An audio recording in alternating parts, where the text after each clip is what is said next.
I'm Mara, just a regular person who used to work as an economist until life threw me a curveball. 5 years ago, everything changed when I met Tom at a party hosted by my best friend, Lisa. It was a typical Friday night, and Lisa had been on my case about meeting someone new. "You gotta get out more, Mara. You can't just work and sit at home all the time," she had chided me on the phone. I finally gave in, thinking it would shut her up for a while. The party was in full swing when I arrived, a little nervous, clutching a bottle of wine like a lifeline. Lisa greeted me at the door with her usual big smile and even bigger glass of wine. "Mara, you made it. Come on, I want you to meet someone," she said, dragging me through the crowd before I could even catch my breath. That's when I first saw Tom. He was leaning against the kitchen counter, beer in hand, laughing loudly at something on his phone. Lisa introduced us, and his smile shifted my way, lighting up his face. "Hey, I'm Tom. Lisa's told me a lot about you." "Hopefully, all good things," I replied, trying to sound lighthearted. "Only the best," he shot back, giving me a wink that made me blush. We got to talking, and I was surprised at how easy it was to chat with him. He worked in logistics for a transport company and seemed to know a lot about a lot of things. He was confident, maybe too confident, but it was kind of refreshing. Later in the evening, we found ourselves sitting on Lisa's porch, away from the noise. "So, why has a catch like you been hiding?" Tom asked, a cheeky grin on his face. "I'm not hiding, just busy with work and stuff," I said, fumbling with my words a bit. "Too busy for a date with me?" he teased, not missing a beat. I laughed, a real laugh, not the polite kind you do out of courtesy. "I suppose I could make some time." "That's what I wanted to hear," Tom said, clinking his beer bottle against my wine glass. As the party wound down, Tom offered to drive me home. I hesitated at first, but Lisa gave me a look that said, "Go for it, girl." So, I did. We talked the whole way, and by the time he dropped me off, he had snagged my number and a promise for a dinner date the next week. My mom was thrilled when I told her about Tom. "Oh, Mara, finally. He sounds wonderful. When can I meet him?" she gushed over the phone. "Slow down, Mom. It's just been a few dates," I reminded her, but I couldn't hide my smile. Her excitement was infectious. The day Tom proposed, 6 months later, was simple, yet perfect. We were at my favorite park, the one where we'd had our third date. He got down on one knee right by the lake, and I didn't hesitate. "Yes," I said, tears of joy streaming down my face. Mom came to the wedding, beaming with pride. "I can't wait for the grandkids," she whispered during the reception, already planning ahead. I just laughed and hugged her, hoping that part of the dream would come true too. Settling into married life was easy at first. We moved into the house I inherited from my dad. It was more than just a building, it was filled with memories of my childhood and the dreams I had of making it a home for my own family. I quit my job and became a housewife. The money my dad left me was enough for a comfortable existence. Tom and I spent weekends fixing the place up. He joked about my obsession with antique furniture, but he loved the results. "Our home," he would say, wrapping his arms around me as we admired our work. "It was supposed to be our forever home." That's how it all started, anyway. I thought I had everything figured out, but life, as always, had other plans. After the honeymoon phase of our marriage began to fade, Tom and I found ourselves face to face with reality. Trying to start a family wasn't as straightforward as we'd hoped. Month after month, disappointment greeted us, and each negative test weighed heavily on us, especially on me. Tom's patience was wearing thin. One evening, after another failed attempt, he exploded. "I just don't get it, Mara. What's the problem? Why isn't this working?" he shouted, slamming his fist on the kitchen table so hard that the plates rattled. I was stirring the soup on the stove, trying to keep my composure. "The doctor said these things take time, Tom. We just need to be patient," I replied, my voice trembling a bit from the tension. "Patient? We've been patient for over a year now. I'm sick of waiting." His voice was raw with frustration.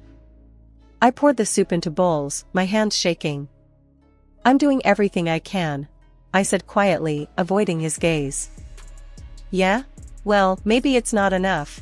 He stormed out of the kitchen, leaving me alone with my thoughts and the echo of his words. The next day, Tom apologized for his outburst, but the cycle of hope and disappointment continued, each cycle chipping away at the love and warmth we once shared.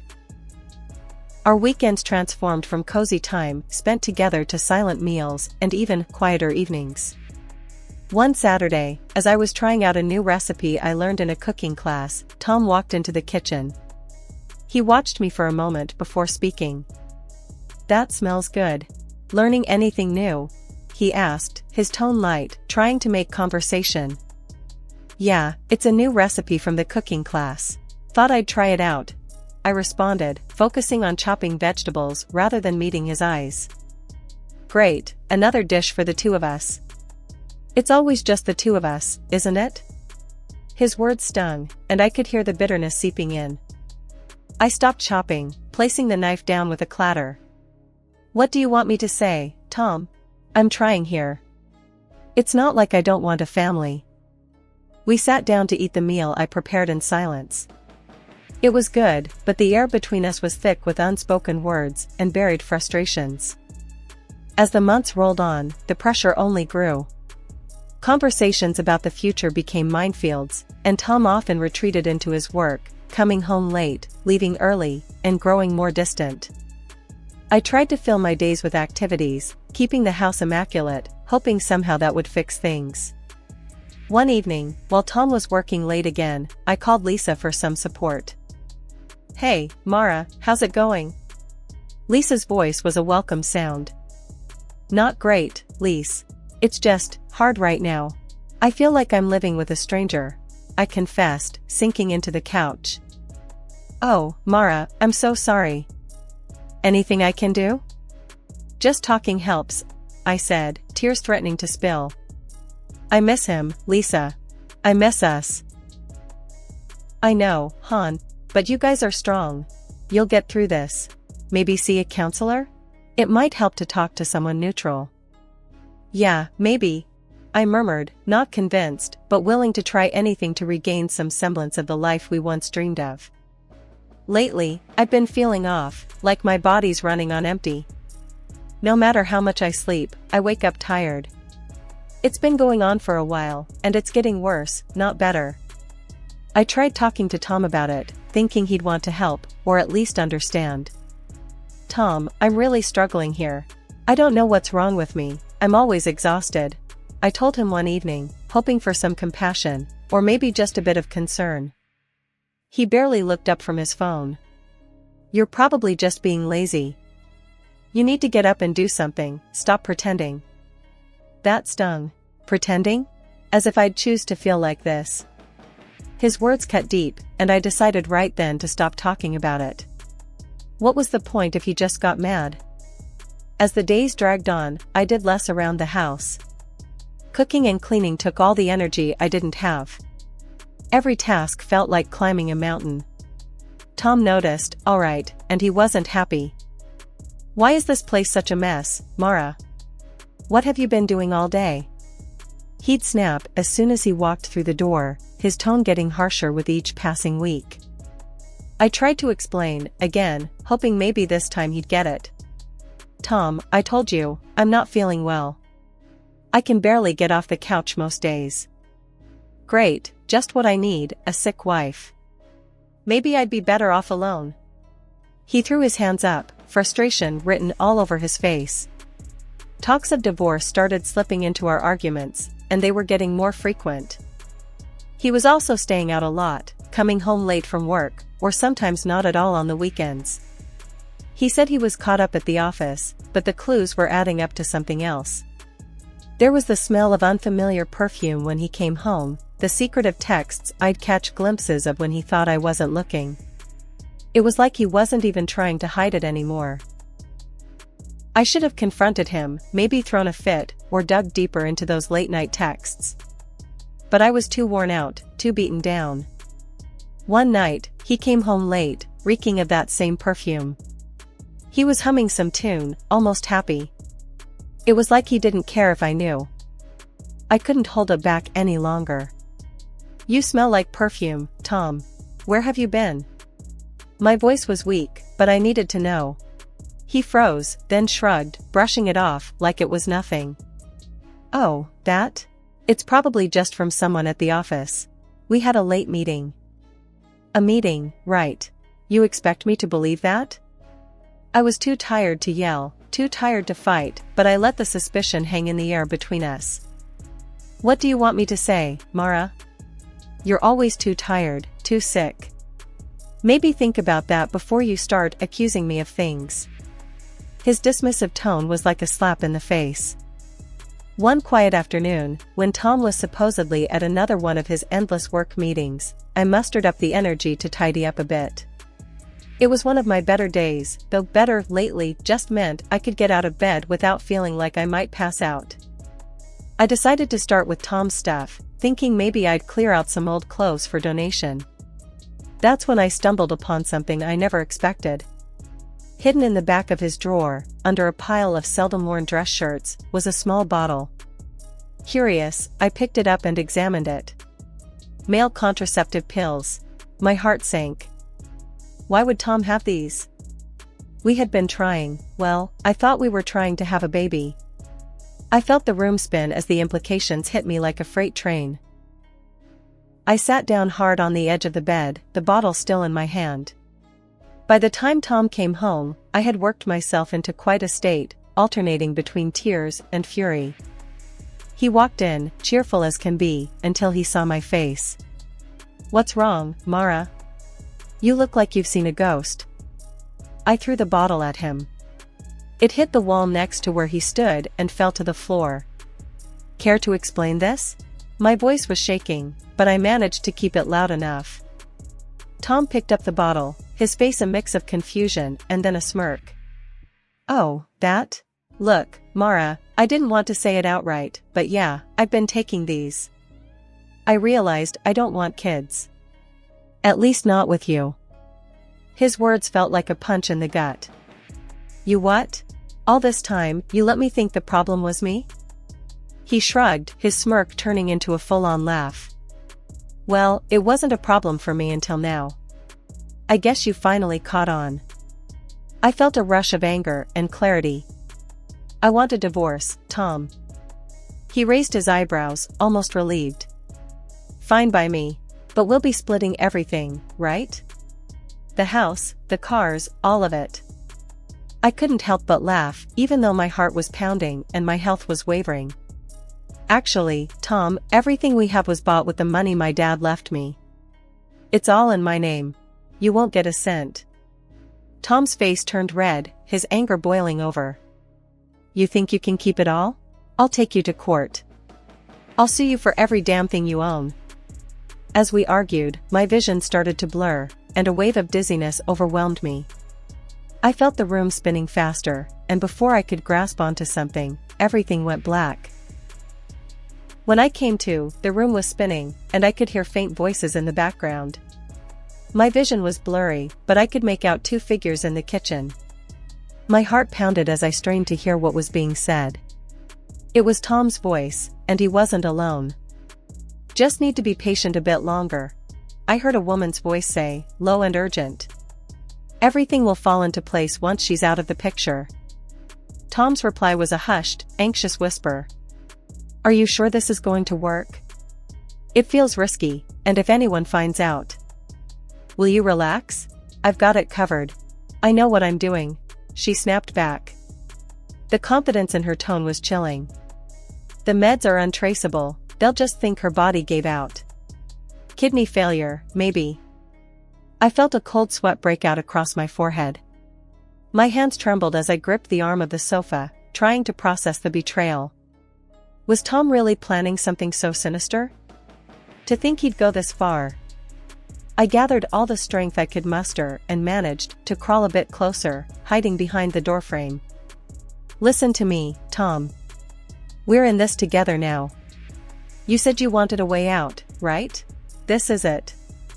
No messy divorce, no losing half your stuff. Just wait till she's gone. The the woman coaxed. My breath hitched, and I stifled a gasp. The betrayal cut deeper with each word. I needed to see who was with him. Carefully, peering around the corner, I caught a glimpse of the woman. Dark hair, confident posture. Could it be someone from his work? Their conversation was cut short as they heard a noise, the cat knocking something over in another room. They quickly lowered their voices further, and I couldn't make out the words anymore. Realizing the danger of my situation, I knew I had to act weak. I crawled back to where I had previously lain, positioning myself as if I had lost consciousness again. From my feigned position, I heard their conversation end with a soft murmur of agreement, followed by the sound of a kiss, a sound that made my stomach churn. Footsteps approached, and then grew fainter as I heard the front door open and close quietly. Tom was sending her away. Moments later, he came back to where I was unconscious. He muttered under his breath as he picked me up. "Always something with you, isn't it? Just can't handle things like a normal person." His arms felt cold and his grip was firm as he carried me upstairs, to our bedroom. The physical closeness, once a source of comfort, now felt threatening, but I kept my breathing even, pretending to be out cold. Gently, he laid me on the bed.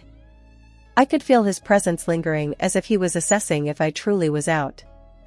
After a moment, I heard him sigh heavily and then the sound of his footsteps retreating. The bedroom door clicked shut, leaving me alone in the darkness. The next morning, Tom's whole demeanor changed. He woke me up with breakfast in bed, something he hadn't done in months, and his face was lined with a softness I hadn't seen in a long time. "Mara, I'm really sorry about everything," he said, his voice gentle, almost careful. "I've been a jerk, and I shouldn't have pushed you so hard. Please, let's not talk about divorce anymore. I love you, more than anything." Hearing him say that, after everything I'd overheard, felt surreal. I nodded, keeping my face neutral. "Okay, Tom, we can try to work things out," I said, my voice barely above a whisper. His relief was palpable, and he kissed my forehead before getting ready for work. "I'll do better, you'll see," he promised as he left. As soon as the door shut behind him, my act dropped. I grabbed my phone and called my mom. "Mom, I need you to come here. It's urgent," I said as soon as she picked up. Her voice was laced with immediate concern. "What's wrong, Mara? You sound upset." "It's Tom. I can't explain everything over the phone, but it's bad. I need you here," I managed to say, trying to keep my voice steady. Without hesitation, she responded, "I'm booking the next flight out. I'll be there as soon as I can, sweetheart." It took 2 agonizing days for her to arrive. When she did, I spilled everything, the overheard conversation, my sudden health issues, my fears about being poisoned. Hearing it all out loud made it even more terrifying, but Mom was my rock. "Oh, Mara," she sighed, her eyes welling up with worry. "We need to get you to a hospital, right now." At the hospital, I relayed my symptoms and suspicions to the doctor, who listened intently and immediately ordered a series of tests. Waiting for the results was excruciating, but finally, the doctor returned with a grave expression. "We found a potent substance in your bloodstream that's consistent with your symptoms. It's typically used in medications to manage severe conditions, but taken without need, it can be extremely harmful," he explained. My heart sank. I haven't been taking any medications. That means... Mom gripped my hand tightly, her lips set in a thin line. "It means Tom has been giving it to you, doesn't it? We suspected, but now we know." The doctor nodded grimly. "Given the situation, I've taken the liberty of informing the police. They are concerned about your safety and suggest a plan to catch your husband red-handed." I was hesitant, the danger feeling all too real. "You mean, pretend like I don't know anything? Let him think he's still fooling me?" "That's the idea. It's the best way to ensure we catch him without him altering his behavior too soon," the officer who had joined explained. After a deep breath, feeling the weight of my decision, I agreed. "Okay, let's do it." If it'll stop him and protect anyone else from being hurt by him, I'll do what's necessary. The next day was like a scene from a twisted drama. Tom came by the hospital with a bag of my personal belongings and a thermos of green tea, my favorite, or so he claimed. He had this look on his face, all caring and concerned, but I saw right through it. "Brought you some tea, love. I know how much you like it when it's freshly brewed," he said, placing the thermos on the small hospital table with a soft clink. "Thanks, just leave it on the table. I'll have some in a bit," I replied, keeping my voice steady. Tom frowned, pushing the thermos closer to me. "Come on, Mara, have some now. It'll warm you up," he insisted, his voice taking on a pressing tone. I shook my head slightly. "Later, Tom. I'm really not up for it right now." Just then, the door to my room swung open, and 2 police officers stepped in. Tom startled, his hand twitching towards the thermos. In a swift move that betrayed his nervousness, he tried to tip it over, to spill its contents on the floor. "Don't move," one of the officers commanded, rushing over to stop him. They grabbed the thermos, securing it, while the other officer grabbed Tom's arms, pulling them behind his back. "You are being detained on suspicion of attempting to harm your wife," the officer holding Tom announced as they cuffed him. Tom's face went white, his eyes darting around the room in panic. "This is a misunderstanding," he stammered. "I was just bringing her some tea." The officers weren't buying it. They led him out of the room, his protests fading as they moved down the hallway. I sat there, a mix of relief and disbelief washing over me. The police had acted just in time, part of their plan to catch Tom in the act, based on the evidence and my testimony. Later, at the police station, I learned more. Tom had been interrogated, and it all came out. He had been plotting with his mistress, a nurse with knowledge of medicines, to poison me slowly. They wanted it to look like natural causes, like kidney failure, so they could take everything I owned. It's clear now. His intentions were lethal. "You're lucky, Mara. It's good you came to us when you did," the detective told me, his face grim. Tom and his mistress were charged, their plans laid bare in court for all to see. I attended every hearing, bolstered by my family and friends' support. Watching him face the consequences, I felt a strong sense of vindication. The jury didn't take long to deliver their verdict, guilty on all counts. After the trial, reporters swarmed outside, eager for a statement. Justice was served, I told them, my voice firmer than I felt.